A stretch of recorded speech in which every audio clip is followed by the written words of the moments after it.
Y hoy quiero iniciar con la primera parte o con la primera de estas 7 cartas a estas 7 iglesias de Asia. Y me refiero a la carta a la iglesia de Éfeso. Y hoy vamos a hablar de un tema muy importante. Ahora quiero poner un poquito de contexto. Esta es un solo libro que contiene 7 cartas que tenían que recorrer la región conocida como el Asia Menor. 7 ciudades, cada una de ellas con una iglesia, que comienza con la iglesia de Éfeso. Y es interesante el orden en las que se encuentran distribuidas, el orden en el que están acomodadas estas cartas, porque nos habla de una progresión o nos habla de un proceso en pasos o en épocas distintas que algunos teólogos, ¿verdad?, dicen que está revelando el devenir de la iglesia a lo largo de la historia, desde el momento en que nace hasta el tiempo del fin. Hay situaciones cuestionables por ahí con esta teoría, ¿verdad? Pero a mí me parece muy interesante de notarlo porque nos habla de aspectos que vamos a ir tomando en cada una de estas iglesias. Y hoy quiero comenzar con el primero, con la primera parte de este libro, con la primera de estas 7 cartas a estas 7 iglesias, que no por estar dirigidas a una iglesia en particular es un mensaje cerrado solamente para ellos, no, sino que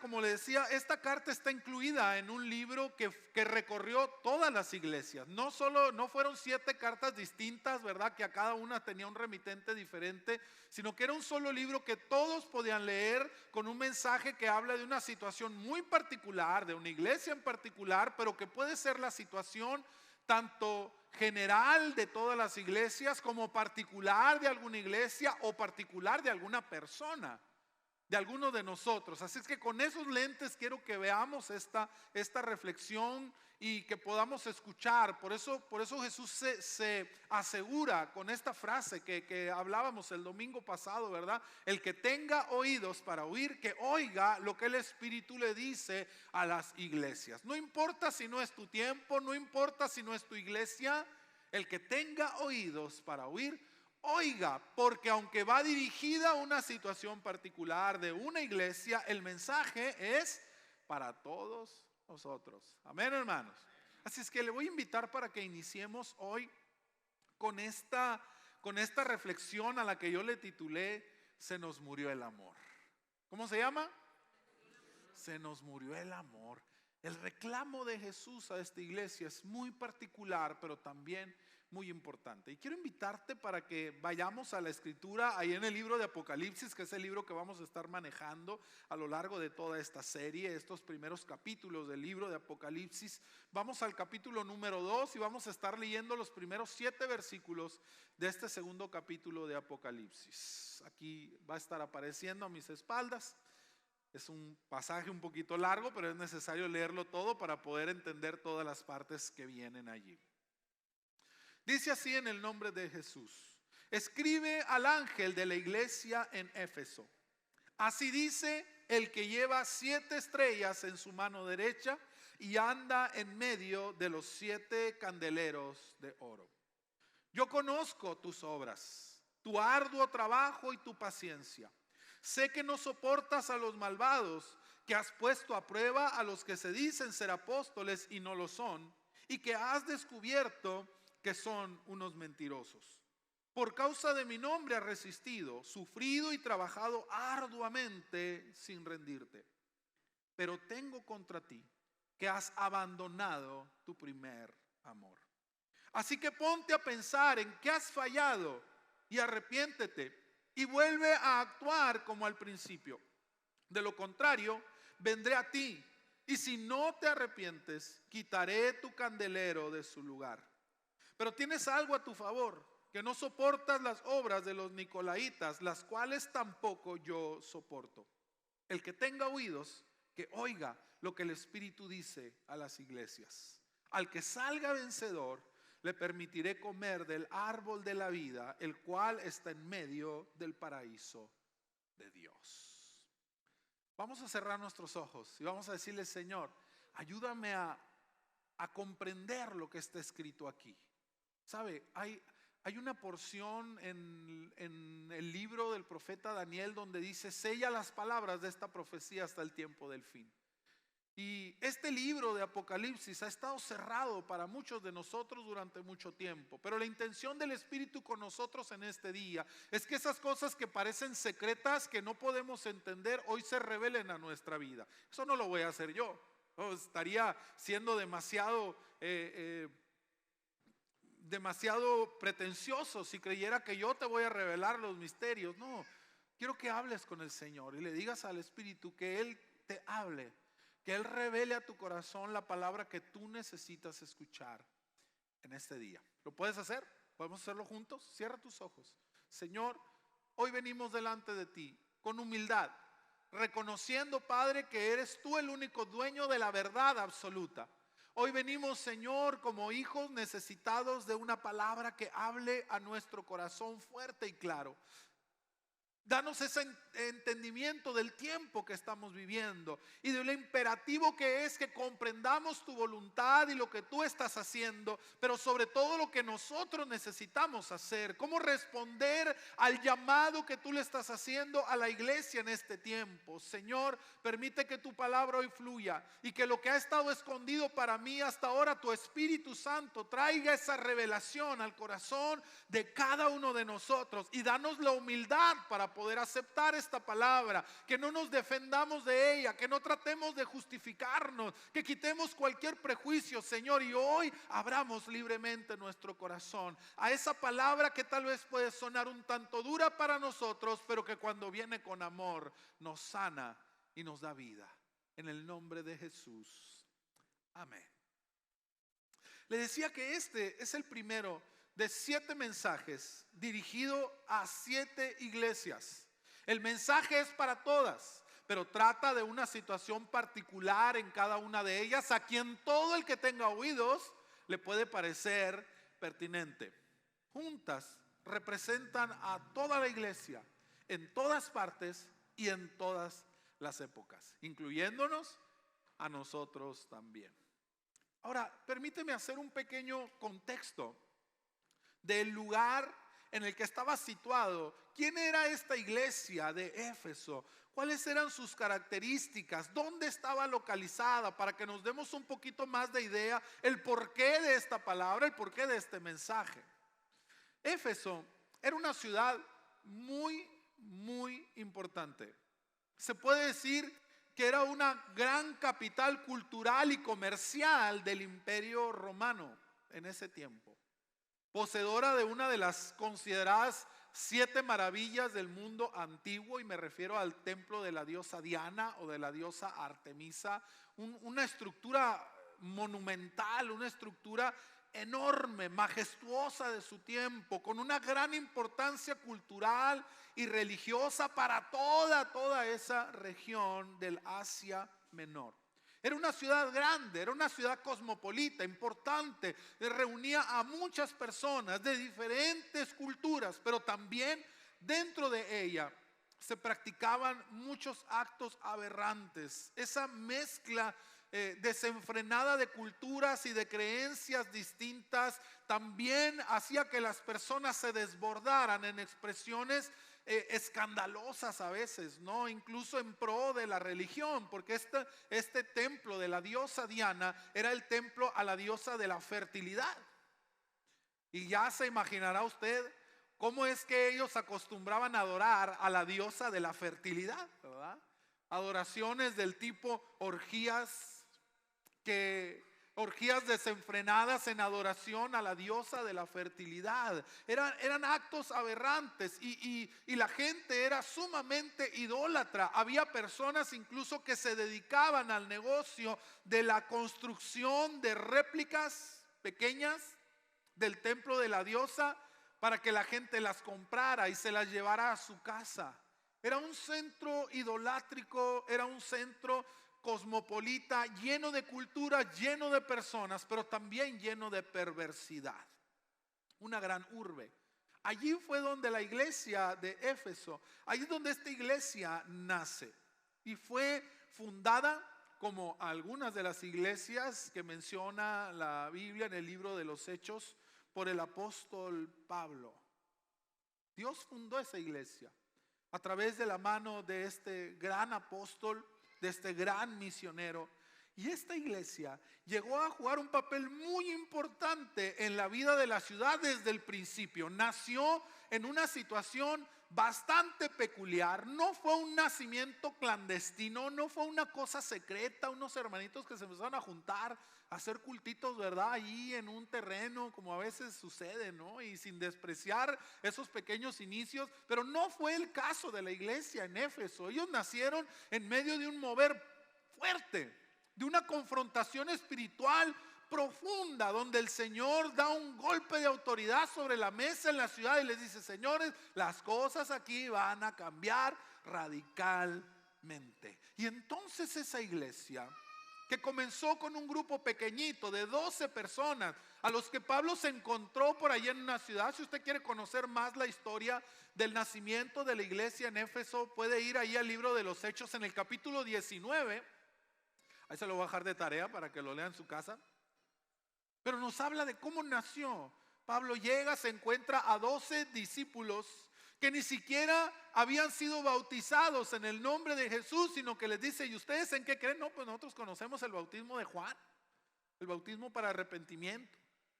Y conocen acerca de la llenura del Espíritu Santo. No, nadie nos ha hablado de eso, no sabemos nada. Y entonces Pablo los mandó bautizar en el nombre de Jesús. Y luego les impone las manos y reciben el Espíritu Santo. Allí comienzan a hablar en otras lenguas. El Señor se manifiesta y todo comienza a correr de una manera vertiginosa, hasta que llegaron a convertirse en una iglesia, en un verdadero movimiento que causó un impacto profundo en toda aquella ciudad. Se convirtió en una iglesia muy influyente. Debió haberlo sido, una iglesia muy sólida, una iglesia con mucha influencia, para no solo haber sobrevivido a una ciudad tan grande, cosmopolita, con una religión muy arraigada, una religión idolátrica muy arraigada. Logró sobrevivir, pero no solo eso, logró trastocar las costumbres de aquella gran ciudad. Lograron cambiar el clima espiritual de la ciudad de una manera notable. Ahí el mismo capítulo 19 nos habla del alboroto que se provocó en la ciudad de Éfeso cuando Pablo comenzó a predicar, porque dice que muchas personas comenzaron a creer en el evangelio. Muchas personas comenzaron a cambiar su vida gracias a la palabra que el apóstol les había predicado. Y el impacto fue tan profundo que logró tocar incluso el área económica de la ciudad. Si usted lee el capítulo 19, se va a encontrar con que este alboroto que se provocó en Éfeso por causa de Pablo y de los que se habían convertido ahí en los inicios de la iglesia en Éfeso, este alboroto fue ocasionado por los comerciantes, por los que se dedicaban, como le decía ahorita, a fabricar réplicas del templo de la diosa Diana o de la diosa Artemisa, y se los vendían a la gente para que los llevaran a su casa y que pudieran tenerlo como una especie de imagen de adoración en sus propios hogares. Fue tanto el impacto que la iglesia tuvo en la gente, que los comerciantes que se dedicaban a este gran negocio lo empezaron a sentir en los bolsillos. Dijeron: oigan, nos están tumbando el changarro. O sea, la gente ya no viene a comprar las esculturas que nosotros hacemos. Nos están quitando el negocio. Y cuando empiezan a investigar por qué se les había caído el mercado, se dan cuenta que gran parte de la gente que acostumbraba a ir a ellos para consumir artefactos de adoración, habían cambiado la adoración de la diosa Diana por un tal Jesús de Nazaret. Hubo un impacto profundo, fuerte. La iglesia se había hecho sentir. La iglesia se había dado a conocer. La iglesia había tocado fibras sensibles de aquella gran ciudad. Sabe, hermano, yo oro porque nuestra iglesia llegue a convertirse en una iglesia así, que toque fibras sensibles de nuestra ciudad, que la gente se dé cuenta de que estamos aquí, pero no por los cultos que hacemos o no por el edificio que tenemos, sino por el impacto profundo que el Espíritu logra en aquellas personas que son transformadas por el evangelio de Jesús. Y aunque no digas amén, yo estoy orando por eso. Yo no sé si tú lo quieres, no sé si tú lo piensas. Pero la idea de Dios es que como iglesia logremos tocar la cultura de nuestra sociedad. Vayamos mucho más allá que ser personas que se reúnen como tanta gente lo hace los domingos en la iglesia. Y comencemos a ser una iglesia que logra influir en el ambiente espiritual a su alrededor y que logra quebrar fortalezas de maldad que el enemigo ha establecido en esta ciudad. ¿Cuántos dicen amén a eso? Yo pido, yo oro por eso. Esta iglesia había nacido de una manera poderosa, fuerte, en un mover profundo que había logrado cambiar el clima espiritual de aquella ciudad. Fue una confrontación directa contra la diosa Artemisa. Lea el capítulo 19 de los Hechos y se va a dar cuenta cuál fue la bandera sobre la cual estos hombres se levantaban, ¿verdad? Y empezaron a hacer un gran alboroto y gritaban: viva Diana de los Efesios. Viva Diana de los Efesios, porque ellos sintieron que lo que aquellos puñados de personas estaban haciendo estaba golpeando directamente a todo el sistema espiritual, religioso y económico, incluso político, porque dice la palabra que algunos de los magistrados de la ciudad intervinieron en aquel alboroto. Todos estaban inmiscuidos. Habían golpeado fuertemente la estructura de aquella gran ciudad. No era una iglesia insignificante, no era una iglesita clandestina a la que todo el mundo la veía y ni la tomaba en cuenta. No, estaban generando un verdadero alboroto en aquella ciudad. Ese fue el inicio de aquella iglesia. Ese era el clima que ellos habían generado en sus inicios. Pero algo pasó en el camino. Algo que hizo que fuera necesaria esta carta, que el mismo Señor se dirigiera a ellos, a esta congregación que en un inicio fue pujante, en esa congregación que en un inicio golpeaba las estructuras de su ciudad, pero que ahora estaba perdiendo su brillo. Algo había pasado. Algo había sucedido en el proceso que hizo que este inicio avasallante, que este inicio de alguna manera imposible de ignorar, se fuera apagando poco a poco. Y entonces el Señor se ve en la necesidad de hablarles directamente a ellos y de hablarnos a nosotros también a través del ejemplo de esta iglesia. Y la carta comienza diciendo: escribe al ángel a la iglesia en Éfeso. Así dice el que tiene las 7 estrellas en su mano derecha, y que anda en medio de los 7 candeleros de oro. Lo primero que el Señor hace es presentarse a sí mismo. Les da una idea de quién les está hablando. No, señores, esta no es una carta de Juan dándoles un consejo, así como tantas otras cartas las iglesias se habían recibido.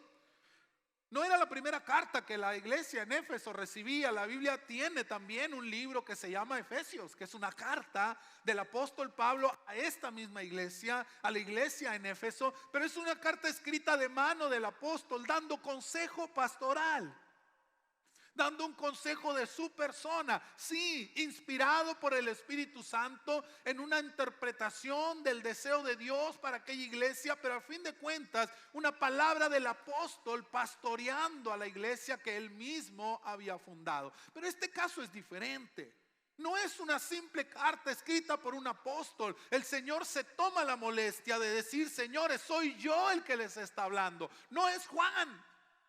No es el apóstol que sirvió como amanuense, como el que escribió, solamente prestó su mano. Soy yo el que les está mandando la carta.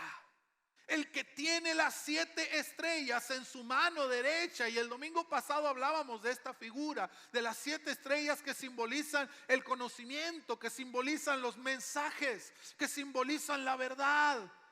Este que tiene las 7 estrellas, el número 7, decíamos, habla de plenitud, habla de algo completo, que no le falta nada. Y es decir, que el Señor les estaba diciendo: el que les está hablando hoy es el que tiene toda la verdad en su mano, el que tiene la autoridad para la verdad en su mano.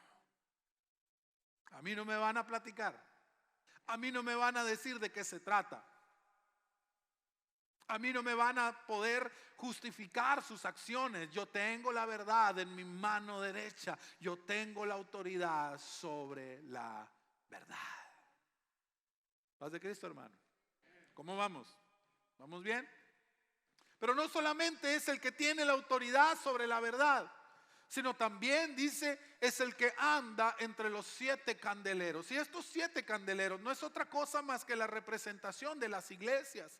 Jesús les dijo a sus discípulos: yo los mando a ustedes para ser como luminares en el mundo. Y estos 7 candeleros representan a las 7 iglesias. Pero acuérdense que el número 7 representa plenitud, que al mismo tiempo representa a todas las iglesias. Yo soy el Señor de la iglesia. El que les está hablando ahora mismo es aquel que se pasea entre todas las iglesias, que sabe lo que realmente está pasando.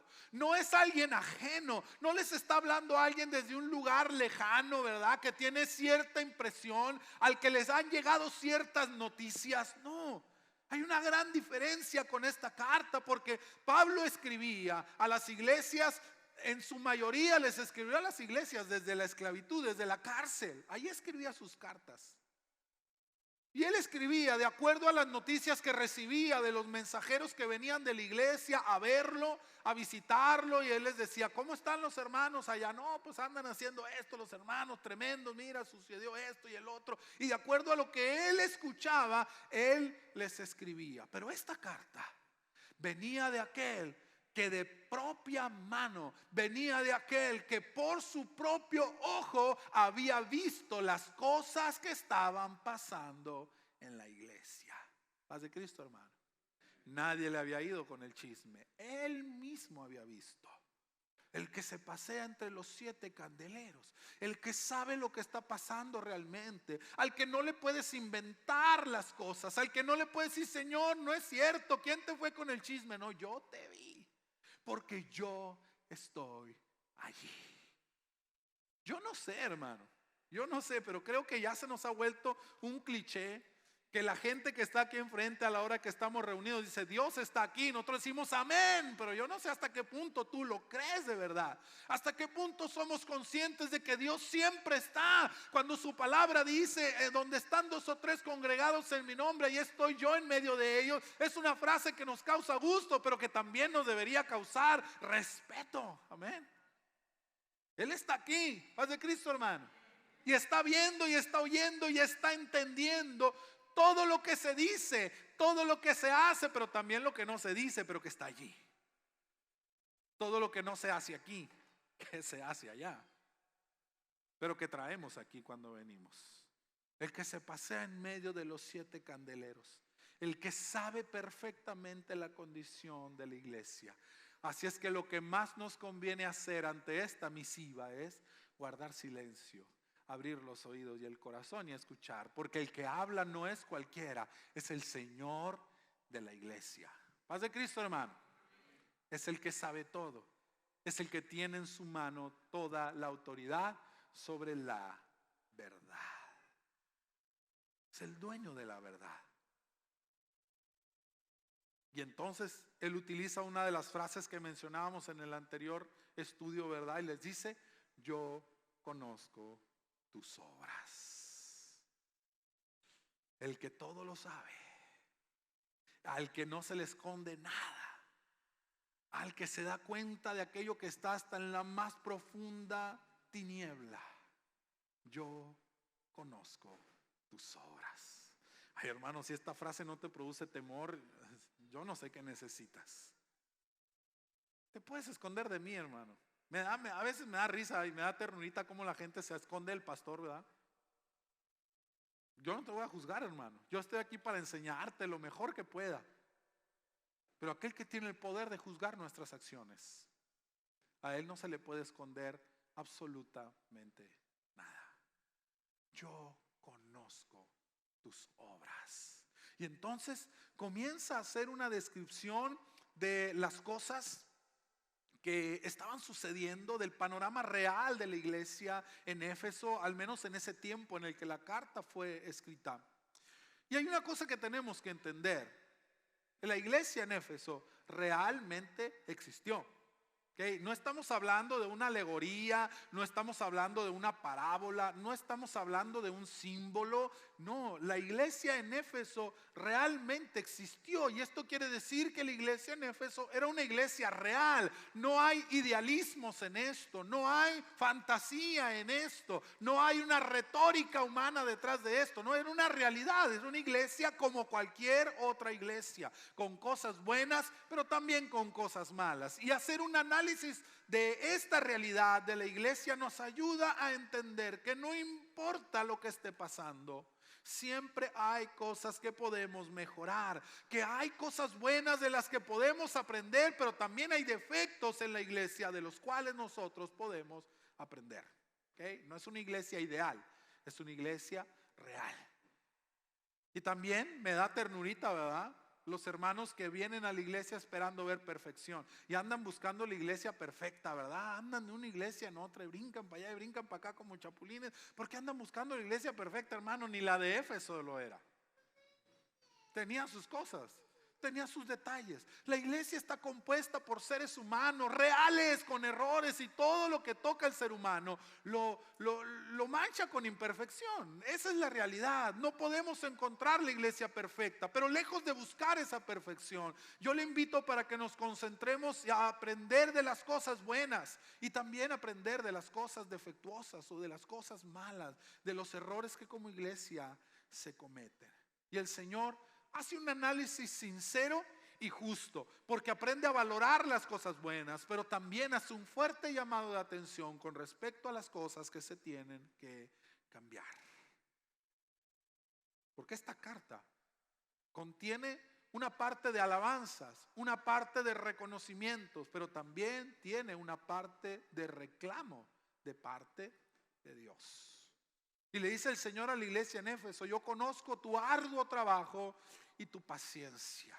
Y como te dije, para poder sobrevivir a aquella gran urbe y haberla influenciado, algo bueno tenían que estar haciendo. No eran cualquier iglesia. Habían trabajado arduamente porque no la tenían sencilla. Era una ciudad grande, era una ciudad cosmopolita. No es lo mismo una iglesia, y no voy a demeritar el trabajo de ninguna de ellas, pero no es lo mismo una iglesia de un medio rural más pequeño, donde la gente está un poquito más homogeneizada, que una gran ciudad donde hay gente de todo tipo, con distintas dinámicas muy particulares, donde hay muchas formas, donde hay un acceso a la información mucho más generalizado. No es igual, la tarea no era sencilla, pero se habían esforzado, habían trabajado, habían tenido paciencia para ir ganando terreno poco a poco, ir dando pasos hacia adelante. Algo bueno debían de estar haciendo, porque en la carta el Señor les dice: yo conozco tu arduo trabajo y tu paciencia.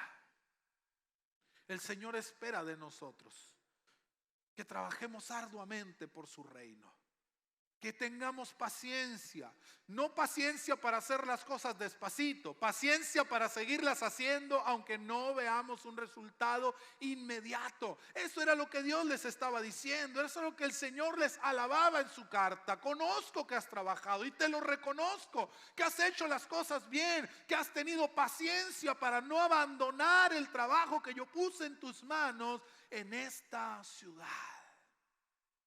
Dios valora cada cosa que hacemos, hermano. Dios no lo pasa por alto. La Biblia dice que el trabajo en el Señor no es en vano, que todo lo que yo hago, aunque quede en lo oculto para los hombres, para Dios siempre estará a la vista. Acuérdate que estamos hablando de aquel que se pasea entre los 7 candeleros de oro y que nada se le oculta. Y así como no se le puede ocultar lo malo, tampoco se le oculta lo bueno. Él todo lo ve, Él de todo está consciente. Así es que, hermano, no dejemos de trabajar arduamente, no dejemos de dar lo mejor al Señor, nuestro trabajo, la paciencia para seguir haciendo las cosas a pesar de que no tengamos una respuesta inmediata, porque Él sabe todo lo que nosotros hacemos. Otra cosa que el Señor les alaba a ellos, dice: yo conozco tu amor por la doctrina pura. No lo dice así exactamente, pero dice que esta iglesia tenía un gran apego por la verdad. Estaban bien preparados. habían recibido alimento sólido. Eran una iglesia que tenía una enseñanza muy buena, muy sólida. Habían tenido excelentes predicadores, hermano. Una historia, un repaso por la historia de esta iglesia nos presenta varias figuras bastante importantes, bastante buenas para enseñar, para predicar. Entre ellos, el primero, el que inició con la obra, pues no era otro más que el apóstol Pablo, ¿verdad? Un hombre completamente instruido en la palabra, con un don de enseñanza y de exhortación bastante extraordinario. O sea, ellos no empezaron de a poquito, ellos recibieron la mejor enseñanza desde el principio. Cuando Pablo se retira de ese lugar, llega una pareja, Priscila y Aquila, que también eran una pareja, un matrimonio llenos de palabra, llenos de sabiduría, de poder, y continuaron, eran buenos. Pablo se sintió en la confianza de dejarlos a ellos encargados de la iglesia que él había establecido al inicio de esos años. Luego, junto con ellos llega otro hombre que la Biblia lo menciona como un hombre poderoso en palabra, con una doctrina tal vez a la mitad, no completa, un hombre llamado Apolos. Y era un hombre no pequeño en cuanto a su capacidad para enseñar. Tenía una doctrina incompleta porque solamente hablaba acerca del bautismo de Juan para arrepentimiento. Pero este hombre tuvo el atino y la humildad de sentarse a los pies de Priscila y Aquila para poder aprender. Y entonces ellos le enseñaron sobre la doctrina de Cristo, sobre el Espíritu Santo y sobre todo lo que a él le faltaba por saber. Y aprendió y se preparó a los pies de esta pareja para hacer un ministerio extraordinario. Tanto que cuando en la iglesia de Corinto Pablo habla sobre esta controversia que había en la iglesia, esta división que había entre los hermanos, algunos decían yo soy de Pablo, otros decían yo soy de Pedro y otros decían yo soy de Apolos.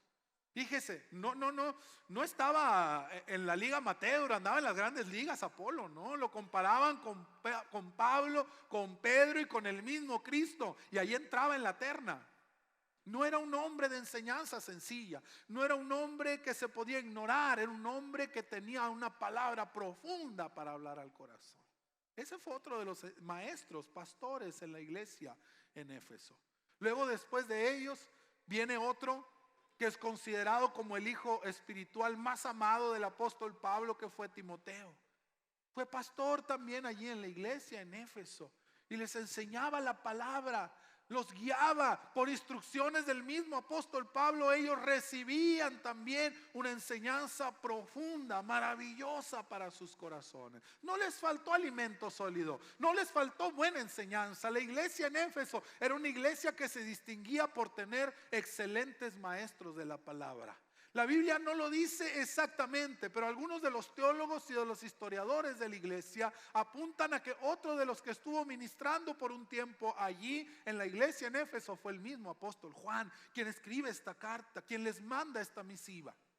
También estuvo por algún tiempo pastoreando, ministrando ahí en la iglesia en Éfeso.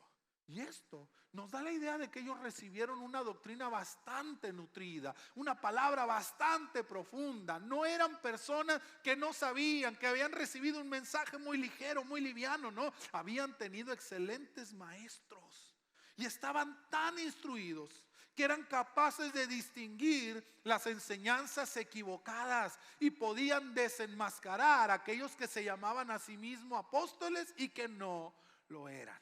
Era muy bueno su conocimiento de la palabra, porque cuando llegaba alguien y les hablaba una palabra diferente, decían, no, eso no es. Porque a nosotros nos enseñaron, a nosotros Pablo nos enseñó, a nosotros Timoteo nos enseñó, Apolos, Priscila, Aquila o Juan nos enseñó que la palabra del Señor es así, así y así. Ustedes no son apóstoles de Jesús. Paz de Cristo, hermano. Estaban bastante instruidos. A mí a veces me preocupa. Me preocupa cómo muchos se dejan llevar por cualquier enseñanza que se encuentran por allí. Estamos tan repletos de información en las redes. Tenemos acceso a tanta información. El problema no es ese. El problema es que muchos cristianos no saben discriminar entre lo que es real y no lo es. Por ahí se encuentran, ¿verdad?, una plática motivacional que trae un texto bíblico y ya creen que es palabra de Dios. Se encuentran por ahí a alguien que saca argumentos que se escuchan muy bien y muy lógicos, pero que no tienen sustento en la palabra. Y allá andamos repitiendo las mismas cosas, creyendo las mismas cosas, entregando nuestra vida y nuestro tiempo, incapaces de discernir entre lo que es palabra de Dios y lo que no lo es. Y todo lo que suena bonito y todo lo que me toca el corazón y siento bonito y hasta me sale una que otra lagrimita, ya creo que es Dios hablándome. No, hermano, la Biblia dice que el corazón del hombre es lo más engañoso que hay y perverso en gran manera. La iglesia en Éfeso había sido tan bien enseñada y ellos habían aprendido también que tenían todo lo que necesitaban para poder discriminar entre aquello que era verdad y lo que no lo era. Sonaba bonito, traía buenas credenciales, pero ellos podían discernir porque habían recibido una palabra completa. ¿Cómo está tu corazón, hermano, en ese sentido? ¿Qué tan seguro te sientes de poder discriminar entre lo que es palabra de Dios y lo que no lo es? La iglesia en Éfeso nos enseña que cada uno de nosotros como cristianos debemos de tener el fundamento, debemos de tener la sabiduría necesaria, el entendimiento necesario de la palabra para poder distinguir entre aquello que escuchamos, entre tantas voces que se escuchan, con tanta información, alguna cierta y otra no tanto. Otra de las cosas que el Señor les alaba a la iglesia en Éfeso, y esto viene hasta el versículo número 6 de este pasaje. No sé por qué lo separaron así, la verdad estuve buscando alguna razón, pero no la encontré.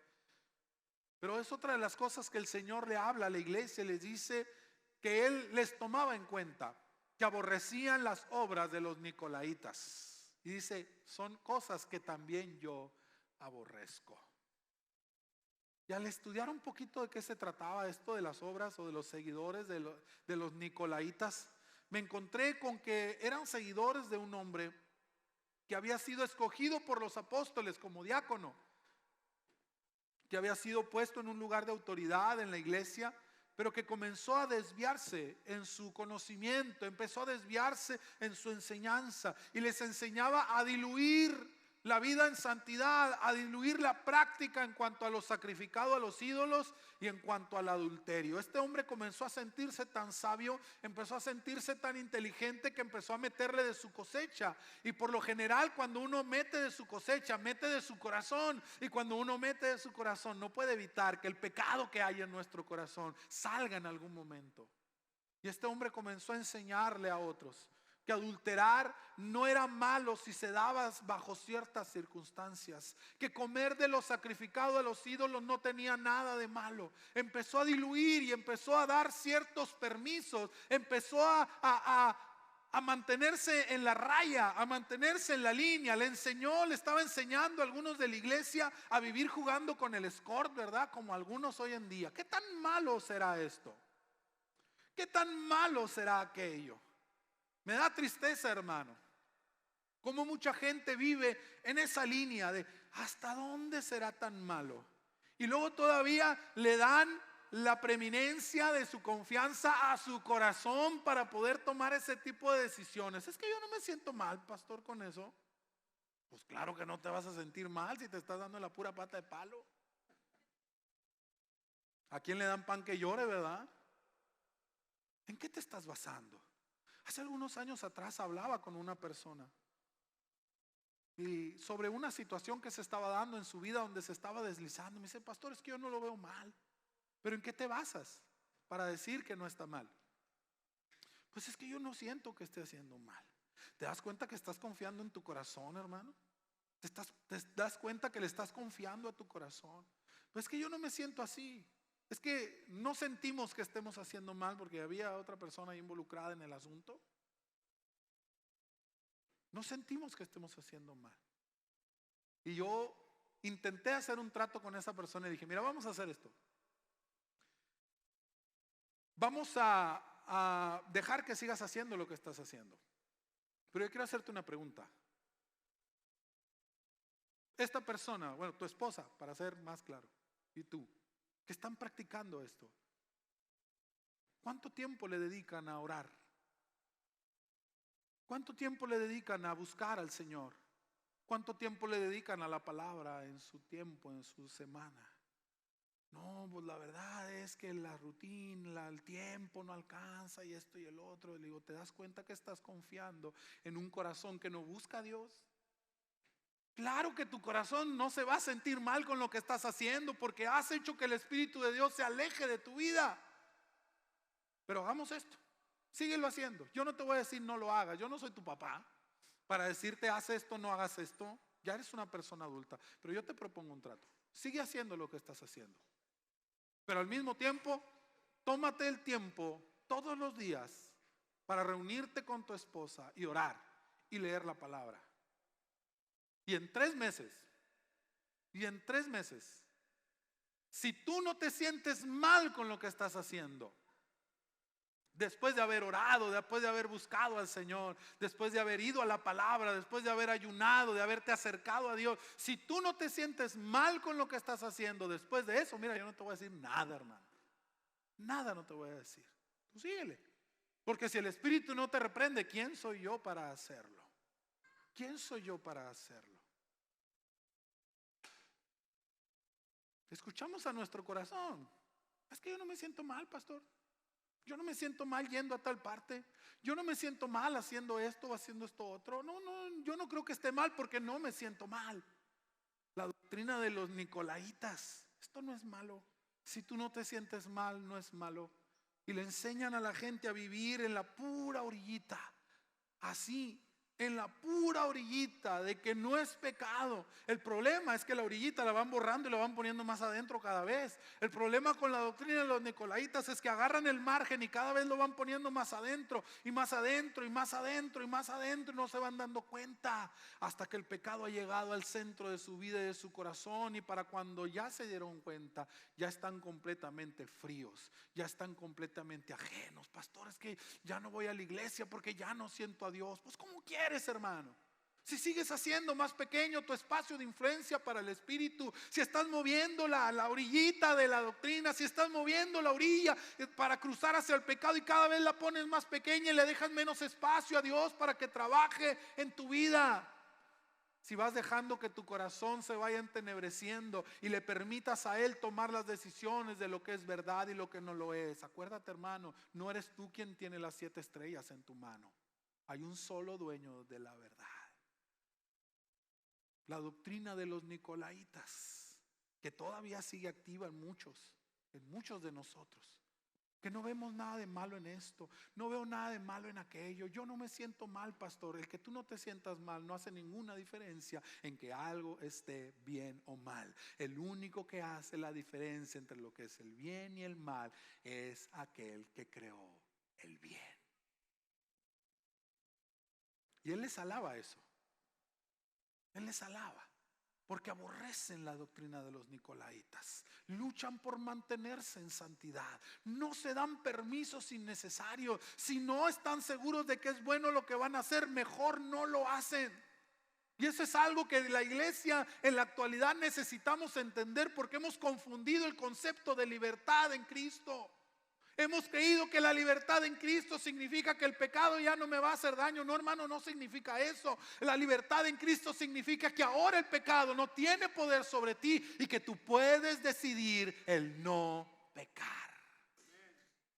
Porque el hombre sin Dios, dijo San Agustín, ¿verdad? El hombre sin Dios no tiene libertad sino solo para pecar. No es libre para decidir no hacerlo. No es libre. Pero el hombre en Cristo, aquel que ha entregado su vida al gobierno de Cristo, ha sido hecho libre del poder del pecado. No quiere decir que no va a pecar, sino que va a pecar voluntariamente.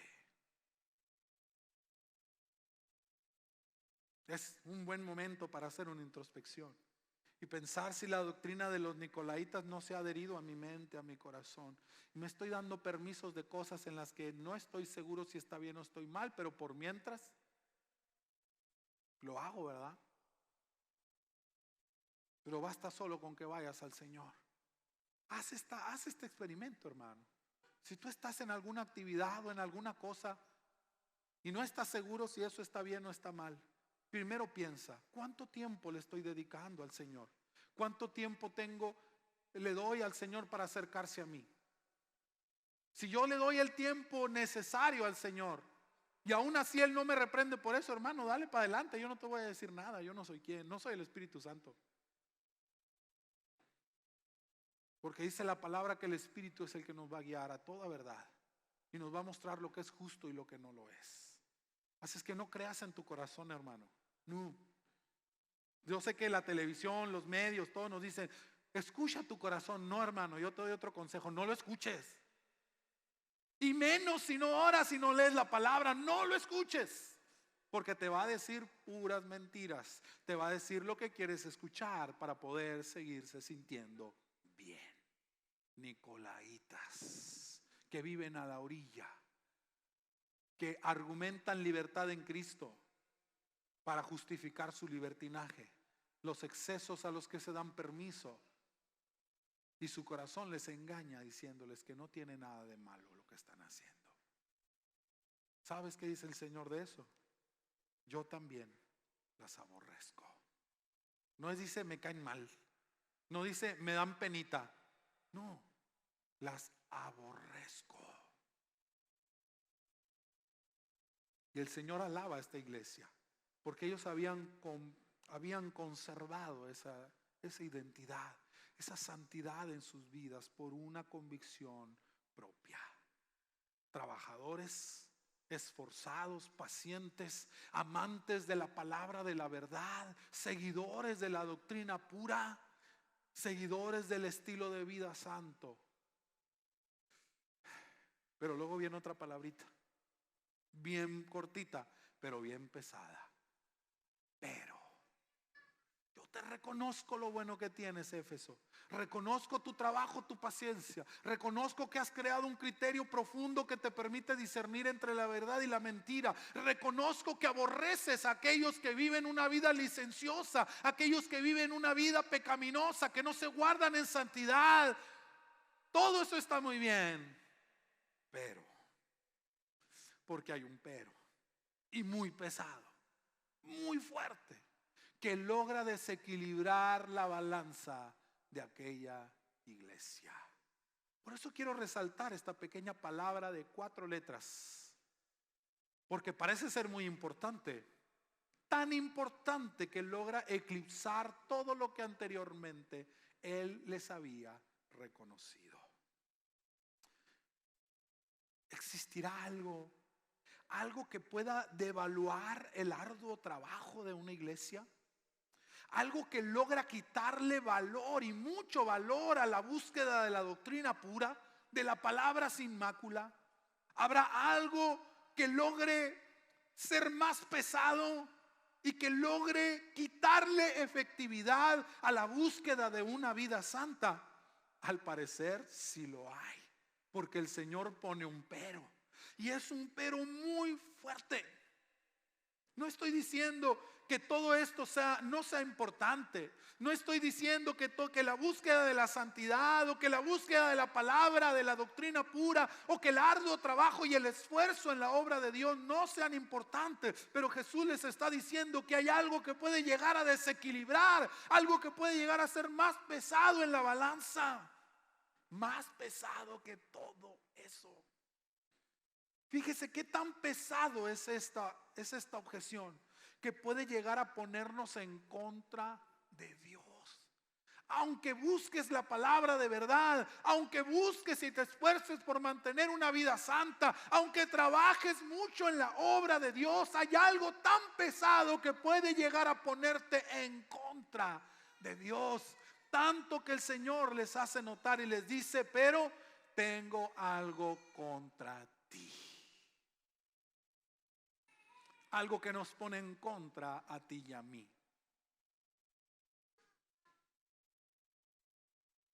Algo que evita que podamos tener una amistad profunda con Dios. Puede llegar a ponernos en su contra. Tengo algo contra ti. Es algo que no se puede tolerar. Es algo que nos pone en amistad. Es algo tan importante y tan profundo que se tiene que hablar, que el Señor se toma la molestia. No es algo que pueda pasar por alto. No es algo que Jesús pueda decir, bueno, pues te esfuerzas, le echas ganas, eres paciente, te gusta aprender bien, eres amante de la verdad, buscas vivir en santidad. Esto es un detalle que podemos pasar por alto. Las relaciones nunca son perfectas, siempre hay situaciones, siempre hay cosas, como en todas las relaciones, como en todas las partes. Pero no, Jesús no dejó pasar por alto esto. Para Él fue muy importante. Le dice, esto es tan fuerte que nos ha puesto en contra a ti y a mí. Tenemos que sentarnos, tenemos que hablar, porque hay algo que tengo contra ti. Paz de Cristo, hermanos. Ay, me da miedo cuando se quedan tan callados. Espero que su silencio sea de reflexión. Tengo algo contra ti. Algo que nos pone en enemistad. Algo que no me permite valorar completamente todo lo bueno que tienes. No eres mala, iglesia, pero hay una cosa que me está doliendo en el corazón, que no puedo pasar por alto, que hace que no pueda ver tu arduo trabajo, tu búsqueda de la verdad o tu práctica de la santidad. Hay algo muy fuerte, y es que has dejado tu primer amor. Ahora, permíteme desarmar esta frase para que podamos sacar el mejor provecho de ella. Y lo primero que tenemos que notar de esta frase es que el Señor no les dice, tengo contra ti que has perdido tu primer amor. No dice, has extraviado tu primer amor. Se te perdió, te descuidaste. No, Él les dice una frase muy contundente: has abandonado tu primer amor. Y esta palabra parte del hecho del buen entendimiento de lo que es el amor que Dios le pide a su iglesia que tenga por Él. No es el amor romántico de las canciones. No es ese amor romántico de las maripositas en el estómago, de las películas, ¿verdad?, que nos vende Hollywood. Sino habla de ese amor que se expresa como una decisión personal, no es un sentimiento. Sé que no es la primera vez que lo escuchas, pero necesito recalcártelo. El amor verdadero, el que Dios nos pide a nosotros, el que la iglesia abandonó, al menos la iglesia en Éfeso había abandonado, es un amor que se decide, no se pierde, no se extravía, no deja de ser. Se abandona voluntariamente. Porque así como amamos voluntariamente, solo voluntariamente dejamos de amar. Es un amor real. Es un amor que está en la decisión y en la voluntad de cada uno de nosotros. No es esa cosa romántica, egoísta que la cultura actual nos vende. No, es un amor sacrificial, es una decisión voluntaria, es una decisión decidida. No te hace siempre sentir maripositas en el estómago. Ese amor a veces hace que sientas pero murciélagos en la panza, ¿verdad?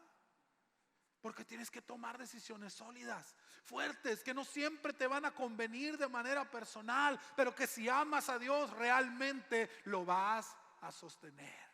Por eso Jesús les dice, perdiste tu primer amor, como algo que tal vez no tuvo que ver con ellos. Hay cosas que se nos pierden y que no es culpa de nosotros, ¿verdad? Alguien nos lo roba, alguien lo agarra sin permiso. No siempre es culpa nuestra, pero el abandono, el dejar, siempre es nuestra decisión y por lo tanto siempre es nuestra responsabilidad. Jesús no podría hacer una demanda tan fuerte si ellos no fueran completamente responsables, pero Él les hace ver que la decisión ha sido completamente suya. Ustedes dejaron su primer amor. Es decir, que de manera consciente habían cambiado las prioridades en su corazón. Nadie más tenía la culpa. Nadie más era responsable. No era una cosa de dejar de sentir. No fue una cosa de que se perdió el interés. No. tú decidiste. Esa caída, esa debacle en la iglesia comenzó cuando voluntariamente dejamos que nuestras prioridades cambiaran.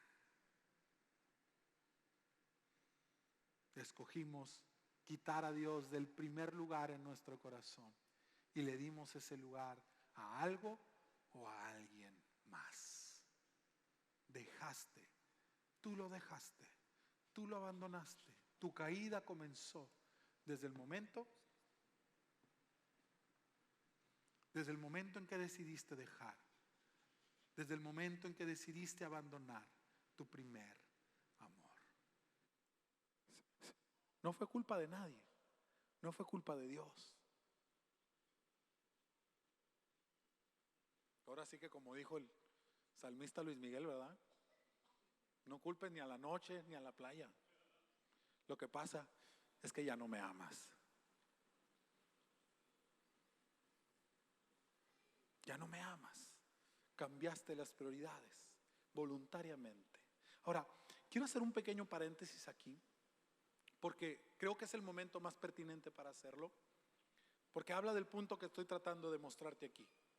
Las cartas a las 7 iglesias, te decía, no fueron 7 documentos distintos, sino un solo documento dirigido a todas estas iglesias, lo cual refuerza esta teoría que algunos teólogos tienen de que del aspecto profético de estas cartas. Porque Juan habla de profecías, Jesús habla de profecías en estas cartas. Son cartas proféticas. Por eso algunos argumentan que se refiere a 7 etapas distintas que la iglesia ha venido viviendo y en la forma en que la iglesia cristiana ha venido decayendo en su forma de vida. Ha tenido traspiés, ha tenido tropiezos en su forma de vida a través de las épocas, en el cumplimiento de los tiempos. La iglesia ha venido trastabillando en muchas de sus partes. Por eso te decía que el orden en el que las cartas son acomodadas encaja perfectamente con esta teoría. Y por eso la carta a la iglesia en Éfeso es la primera. Y esto nos hace entender que la caída de la iglesia, la debacle de una iglesia, llámese la iglesia en el mundo, toda la iglesia de Cristo en general, llámese una congregación o una denominación en particular, o llámese la vida de un cristiano, de un creyente que es parte de la iglesia, siempre su caída comenzará cuando personalmente decidimos cambiar nuestro amor por Dios al amor por otras cosas. Allí comienza todo, cuando dejas tu primer amor, cuando abandonas tu pasión por Cristo, cuando abandonas esa decisión sólida de entregarle lo mejor y lo primero siempre a Él. Allí es donde siempre comienza la caída. La iglesia comenzó siendo pujante. La iglesia comenzó siendo radical, siendo transformadora. Era un movimiento trastornador. Donde quiera que llegaban causaban alboroto, tocaban las fibras sensibles, tocaban los cimientos de las ciudades. La Biblia nos lo dice en varias ocasiones, ¿verdad? Pero hay una palabra muy fuerte que dice: estos que trastornan al mundo entero también han venido acá. Ya tenían un precedente, ya tenían una historia detrás de ellos. Eran personas trastornadoras, eran un movimiento transformador. Pero en algún momento ese movimiento transformador se convirtió en una institución inquebrantable, en una institución rígida, en una institución que dejó de trastornar al mundo, porque prefirió autosustentarse, porque prefirió autosostenerse.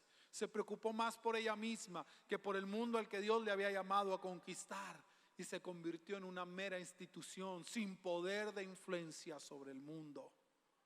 Pero todo comenzó cuando la iglesia cambió sus prioridades, cuando abandonó su primer amor. Porque si el amor se acaba, hermano, no es amor. El amor que se muere no es amor. El amor verdadero se decide todos los días. Si tú sientes que el amor por Dios se está muriendo en tu vida, es muy buen momento para que reflexiones si lo que tú sientes por Dios es realmente amor, o solo tienes un romance con Él, un romance apasionado, como el de las parejas cuando apenas comienzan, ¿verdad? Hay un sentimiento, hay un romanticismo, hay un romance y se siente muy bonito. Y haces cada cosa porque sientes las maripositas en el estómago, nomás piensas en el ser amado, ¿verdad? Y te sientes tan bien, recibes una inyección de adrenalina y te sientes capaz de ir a donde sea y de hacer lo que sea, y te sientes soñado, soñada, y se siente bonito. Y es una parte especial, importante de todo, de toda relación, la parte del romance. Pero eso no es amor. No, el amor viene después, cuando el romance empieza a bajar su intensidad. Entonces viene el amor. Porque cuando uno está enamorado o está en la etapa del romance, se ciega, ¿verdad? Se ciega. Y él o ella es perfecto, perfecta, no le falta nada. Así como el doctor me la recomendó, ¿verdad? Perfecta, perfecto, es mi príncipe azul. Pero ya cuando pasa el tiempo y el romance empieza a cambiar, como que empieza a desazulear uno medio gacho, ¿verdad? Como que se deslava. Así como la mezclilla después de varias lavadas, ya no está tan azul, ¿verdad? La princesa perfecta empieza a transformarse y empieza a cambiar. Pero ahí es donde el amor verdadero surge. Porque a pesar de los defectos o a pesar de los inconvenientes, te amo porque he decidido amarte. He decidido amarte. He decidido continuar con esto. Ahí es donde el amor evoluciona. Ahí es donde el amor, que en un principio estaba alimentado por emociones y por sentimientos, ahora es alimentado por cosas más fuertes, más permanentes. La convicción, la verdadera decisión. Por eso el amor que se acaba no es amor. El amor que se muere no es amor. Fue romance, fue emoción, pero no amor. Porque la palabra del Señor dice que el amor verdadero nunca deja de ser. No se muere. No se nos muere el amor. Se nos muere la emoción, se nos muere el sentimiento, pero el amor verdadero jamás muere. Por eso el Señor les hace esta demanda. El amor no se les murió, Éfeso. Ustedes lo abandonaron, tomaron decisiones diferentes, pusieron prioridades distintas. Y les dice: has perdido tu primer amor. No es un amor cualquiera del que Jesús está acusando a la iglesia. Es el primer amor. Ahora, la palabra primer en su original, en su raíz griega, viene de la palabra protos, que significa mucho más que solo primero en tiempo. Porque cuando nosotros pensamos en primero, casi siempre pensamos en función del tiempo. Es el que llega al inicio, es el que llega primero, es el de antes. Pero la palabra protos, que se traduce como primer en esta frase, significa mucho más que el primero en tiempo. Porque creo que es ahí donde surgen nuestras principales confusiones o nuestros principales autoengaños que nos llevan a abandonar el primer amor. Porque creo que se murió, porque creo que se acabó. Pero lo que se acabó fue la emoción, lo que se acabó fue el sentimiento, lo que cambiaron fueron las experiencias, pero el amor sigue allí. Hablar del primer amor, según la extensión completa de esta palabra, es hablar del primero, sí, tal vez en tiempo también, pero no en función de los sentimientos. El primer amor no es cómo te sentías al principio, sino qué hacías al principio. ¿Qué hacías cuando apenas conociste al Señor? ¿Cómo te portabas? ¿Cómo añorabas al Señor cuando apenas lo conociste? ¿Cómo desbordabas tu pasión por Él? Como al principio no tenías obstáculos, no había pretexto, no había justificación, hacías lo que Él te pidiera, buscabas siempre agradarle. Ese es el primer amor. El cómo te sentías, el qué motivaba esas cosas es lo de menos, eso va cambiando, pero el amor siempre sigue allí. Si no lo estás viviendo, fue porque tú lo abandonaste. dejaste de hacer las cosas que hacías al principio. Antes buscabas cualquier oportunidad para hablar con el Señor y decirle: Padre, me siento feliz contigo. Señor, estoy pasando una situación, pero yo sé que tú me vas a ayudar. Padre, guíame, necesito saber cuál es tu voluntad para mí. Pero en algún momento del camino dejaste de hacer esas cosas porque ya no te sentiste tan motivado, porque la emoción de ir empezando se fue apagando en ti y no tuviste de dónde asirte, porque pensaste que el primer amor, ese es algo bonito que sentiste cuando saliste de la pila bautismal. Pero eso no era amor, eso era emoción. Y la emoción no es mala. El problema con las emociones es que no sirven para hacer cimientos con ellas. Son demasiado blandas, son demasiado inestables. Ahora, la Biblia nos habla de este primer amor y cómo se expresa este primer amor de verdad. Mateo 22, 37 al 39 dice: Jesús le respondió: amarás al Señor tu Dios con todo tu corazón y con toda tu alma y con toda tu mente. Este es el primero y más importante mandamiento. Y el segundo es semejante al primero: amarás a tu prójimo como a ti mismo. De estos dos mandamientos dependen toda la ley y los profetas. Hermanos, para poder mantener una relación profunda con Dios, Él pide de nosotros lo mejor, lo primero, no solo en tiempo, sino en posición.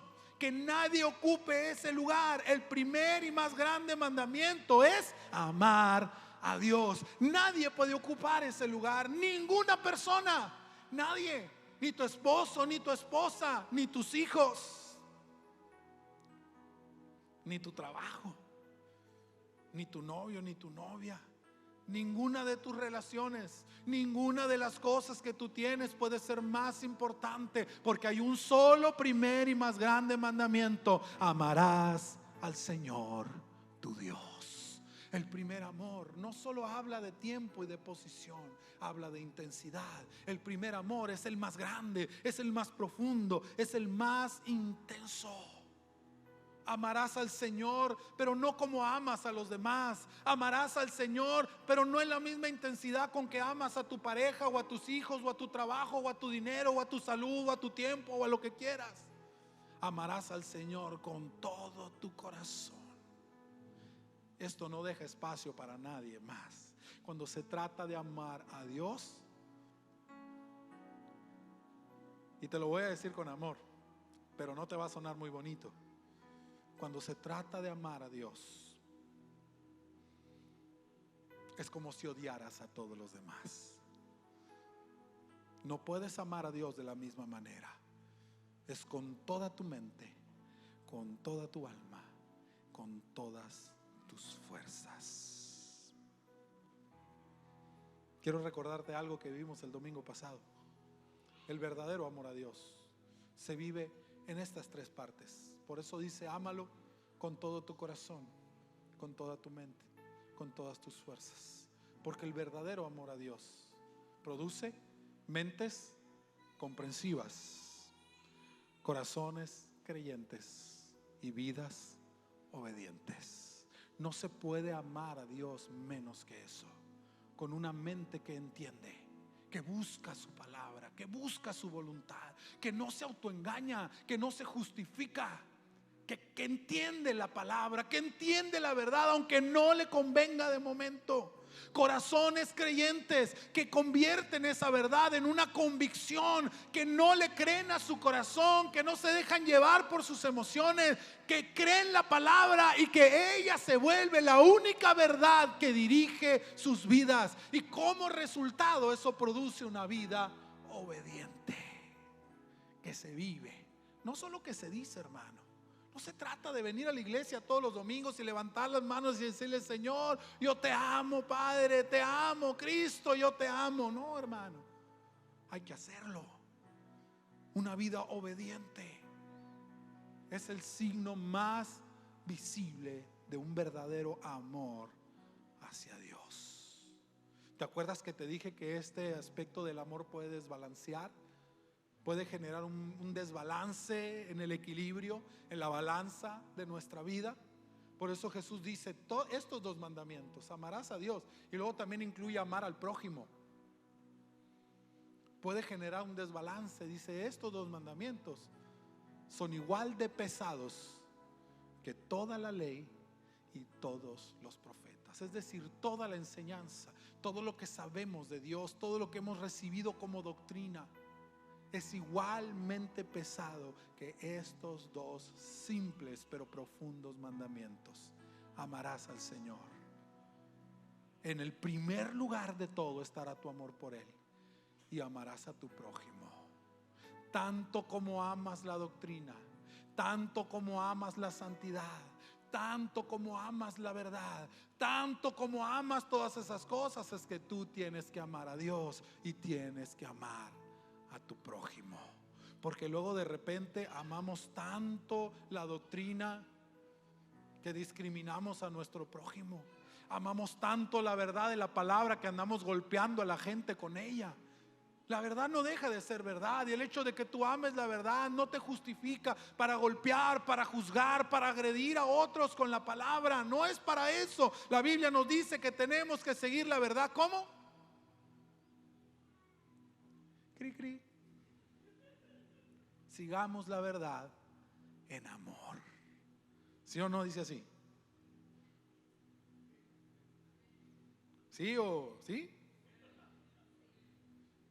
Sigamos la verdad en amor, porque la falta de amor es tan pesada que puede desequilibrar y quitarle completamente el valor a tu doctrina, a tu trabajo, a tu santidad, a todo lo que tú haces como iglesia. Puedes hacer todo eso, iglesia, pero si nos falta el amor, nos falta todo. Por eso el mismo apóstol Pablo allí en la primera carta a los Corintios les dice: si yo hablara lenguas humanas y angélicas y no tengo amor, vengo a ser como metal resonante o címbalo retumbante. Y si tuviera el don de profecía y entendiera todos los misterios, si tuviera todo el conocimiento y si tuviera toda la fe de tal manera que trasladara los montes, y no tengo amor, nada soy.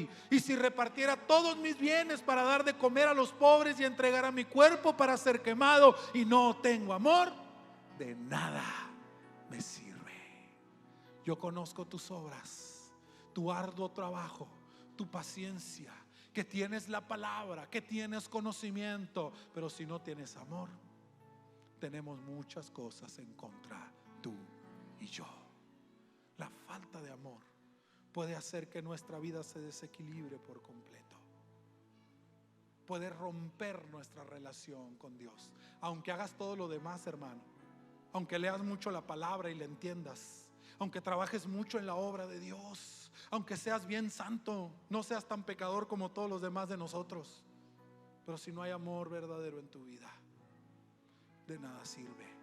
No puedes tener una relación con Dios, ni basada en tu trabajo en la iglesia, ni basada en tu conocimiento de la palabra, ni basada en tu búsqueda personal de la santidad.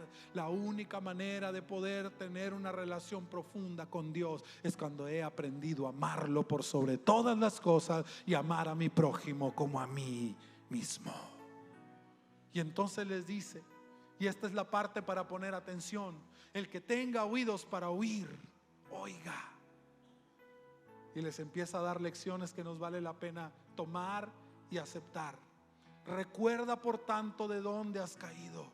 Haz una remembranza sincera, aunque sea dolorosa, en cuanto al pasado, al tiempo en que hacías todo por Dios, al tiempo en que no le negabas nada al Señor. No a cómo te sentías, hermano, no, a lo que tú hacías al principio, a cómo lo buscabas, a cómo lo añorabas, a cómo buscabas de su presencia y de su palabra todos los días. No trates de recordar cómo te sentías, porque no es un buen cimiento. Acuérdate de lo que hacías, de dónde te caíste, que dejaste de hacer, y arrepiéntete. Haz un cambio en tu mentalidad. Un cambio en la mente termina por cambiar nuestras acciones. Una mente comprensiva convierte un corazón en un corazón creyente, y un corazón creyente nos convierte en vidas obedientes. ¿Qué hay que hacer? Haz las primeras obras. No se trata solo de las que hacías al principio, sino de recuperar las obras más importantes, de hacer las cosas que son realmente importantes. Sabes, hermano, siento que en la iglesia nos hemos vuelto adictos a las cosas nuevas. Andamos en busca de nuevas estrategias. nos gustan mucho los nuevos programas y eso no tiene nada de malo, hermano. A mí me gustan también las cosas nuevas. El problema es cuando esas cosas nuevas tratan de sustituir las acciones primeras, las más importantes: el orar al Señor, el leer la palabra, el estudiarla con el corazón, el transmitir la compasión a otras personas, el sacrificar nuestro cuerpo, el decirnos que no a nosotros mismos, el decirle que no a nuestra voluntad para que la voluntad de Dios prevalezca. Son las primeras obras que hemos abandonado como iglesia. No importa cuántos programas nuevos vengan, no importa cuántas estrategias implementemos, si no volvemos a hacer las primeras obras, no lograremos nada. No hay amor en eso, no hay búsqueda. Haz las primeras obras. No se trata de cuánto te esfuerces por recuperar tu vida. No se trata cuánto te esfuerces por recuperar tu matrimonio. Se trata de volver a hacer las primeras obras para que Dios esté inmiscuido en tu vida. Porque luego les da una fuerte advertencia. Si no te arrepientes, si no haces las primeras obras, si no cambias tu mentalidad, tu accionar, yo vendré pronto a ti. ¿Sabes? En esta carta se nos revela que Jesús ha esperado suficiente ya. Ha sido paciente con su iglesia, pero ahora está tomando una posición definitiva. Nos está poniendo un ultimátum: vendré pronto a ti. El tiempo de esperarte tal vez se está acabando para ti, mi hermano. Tal vez esta palabra es la última oportunidad que Dios te está dando para que reconsideres. Vuelve a las primeras obras, regresa a tu primer amor, porque puedo estar pronto a volver a ti. Y cuando yo regrese, quitaré tu candelero de su lugar. Jesús le está hablando de quitar la luz del candelero. La demanda de Dios es por amor, el amor que genera relaciones. No puede haber relación donde no hay un amor recíproco, hermano. Entiéndelo. Estamos viviendo una relación con Dios y esta relación no puede ser una relación egoísta. Por más que Dios haya puesto todo de sí, eso no quiere decir que tú no necesites poner todo de ti. Esta relación de amor tiene que ser recíproca. Una relación donde solo uno ama profundamente es insostenible, mi hermano. Ni siquiera Dios puede mantenerse para siempre en una relación de ese tipo. No, Él les dice: no siempre vamos a estar así. Hoy tu candelero tiene luz porque yo puse luz en ti. Pero si no recapacitas, si no te arrepientes, si no vuelves a tu primer amor, un día cuando menos te lo esperes, quitaré tu candelero de su lugar. Dejará de haber luz en tu lámpara y serás una lámpara, sí, tal vez una lámpara muy bonita, pero apagada. Y aunque la lámpara sea muy bonita, si no está prendida, no sirve, hermano. No sirve. ¿Sabes? Nuestra iglesia, y quiero hablar a mi familia, a mi iglesia, porque es la que más me interesa. Nuestra iglesia no puede pensar que siempre estaremos aquí. No podemos pensar que siempre vamos a estar aquí, hermano. La iglesia en Éfeso tuvo un gran impacto en su tiempo, pero terminó desapareciendo. No fueron capaces de volver a su primer amor y terminaron desapareciendo. En ese tiempo, Éfeso y toda el área del Asia Menor fueron la cuna del cristianismo, fueron la cuna de la iglesia cristiana. Hoy, lo que era el Asia Menor es conocido como el país de Turquía, que es uno de los más fuertes bastiones del islamismo. ¿Dónde quedaron los cristianos? Los cristianos que alborotaron a toda esa ciudad, los cristianos que pudieron hacerle frente a la adoración de la diosa Diana, que tenía un templo sublime, esplendoroso. ¿Dónde quedaron? Desaparecieron. Y si esa iglesia, que fue capaz de trastocar la cultura de una ciudad cosmopolita, desapareció por no volver a su primer amor, ¿qué nos hace creer a nosotros, a ti y a mí, que Comunidad del Reino se va a mantener aquí hasta que Cristo venga, si no somos capaces de pensar bien las cosas y de amar a Dios como Dios espera que nosotros lo amemos? ¿Qué te hace creer esa mentira, hermano? Si no nos arrepentimos, si no volvemos a nuestro primer amor, un día Él va a venir y nos va a quitar la luz del candelero. Tal vez podamos seguir aquí, tal vez podamos seguir teniendo un edificio, podamos seguir haciendo cultos, pero Dios ya no va a estar aquí. Qué triste, ¿verdad? Hacer tantas cosas para alguien que ya no está aquí. Para alguien que ya no está aquí. Como el templo de Jerusalén, muy bonito, muy fastuoso, columnas de oro, de bronce, con un velo enorme, precioso, de púrpura, una tela de las más caras, para esconder un lugar santísimo donde la presencia de Dios ya no estaba. Se había ido hace mucho tiempo. Escúchame, iglesia, no importa qué tan fuerte seas, no importa qué tan bien organizada está tu institución, no importa qué tan sana sea la doctrina que predicas, si no vuelves a tu primer amor, un día terminarás siendo solamente un esqueleto, una estructura vacía, vacía, porque no fuiste capaz de arrepentirte y de volver a tu primer amor. Lo bueno es que la carta termina con una nota favorecedora, una promesa de bendición. Pero si vences, si logras volver a tu primer amor, si logras reponerte de esta condición de la que caíste, dice: yo les daré a comer del árbol de la vida que está en el centro del paraíso de Dios. ¿Recuerdas? El domingo pasado hablábamos que este libro no habla del fin del mundo, sino la recuperación de las cosas que se perdieron, de la recuperación del mundo que Dios creó perfecto. Por eso cada una de las promesas que vamos a ver en cada uno de estos 7 mensajes hablan de recuperar algo que se perdió. Al que venciere, al que recupere su primer amor, al que luche, al que decida diariamente amar a Dios más que a cualquier cosa, y amar a su prójimo más que a su doctrina, y más que a su iglesia, y más que a lo que sea. Dice el Señor: yo le daré a comer del árbol de la vida. Y habla de la recuperación de la vida eterna. El árbol de la vida es el símbolo de la eternidad que perdimos. Cuando el hombre cayó en pecado, el Señor dijo: saquen al hombre del huerto, no sea que coma del árbol de la vida y viva para siempre, y el pecado se prolongue, se perpetúe en la tierra. Perdimos la eternidad, perdimos la plenitud. Solamente el amor primero, el amor de Dios, el amor profundo, puede regresarte la eternidad que perdiste, hermano. ¿Quieres vivir la plenitud de Cristo?